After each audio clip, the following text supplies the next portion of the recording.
Professor Ishfaq Aman Soomro जी अगवानी में literacy जे ॾियारे ते Lakhi Ghulam Shah government boys higher secondary school मां हिक रैली कढी वई, जंहिंमें मुख़्तलिफ़ स्कूलनि जे शागिर्दनि हिस्सो वरितो, जंहिंमें government boys school, primary school, non formal school, government boys school, primary school Wazirabad, non formal school Wazirabad शामिल हुआ। हिन रैली में government boys higher secondary school Ruk जो head master Isaq Burdo, TO Lakhi, Muhammad Nawaz Kalwar, district coordinator RSU Shikarpur Abdullah Mar, LRF quality education officer Taufiq Aman Shaikh ऐं teacher Habibullah Memon focal person ऐं ॿिया शामिल हुआ। Rally bus stand तालका press club Lakhi में पहुचण ते district education DO literacy officer Ishfaq Aman Soomro ख़िताब कंदे चयो त असीं लखी खां सवाइ ड्रखण, चक, मियां ॻोठ, हमायूं डिस्ट्रिक्ट शिकारपुर में भी रैलियूं कढियूं आहिनि। मुख़्तलिफ़ तालकनि जे मौसमनि जे मद्देनज़र रखंदे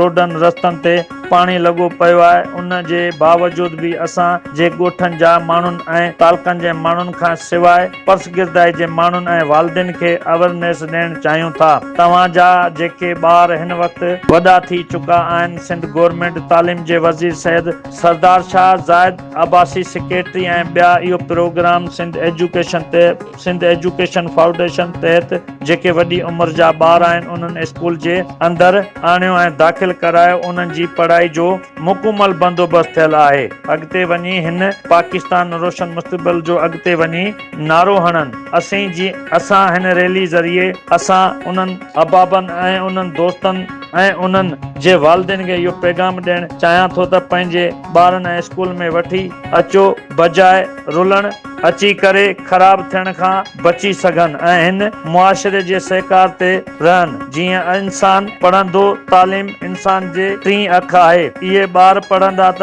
असांजे मुआशरा मां बुरायूं ख़तम थींदियूं।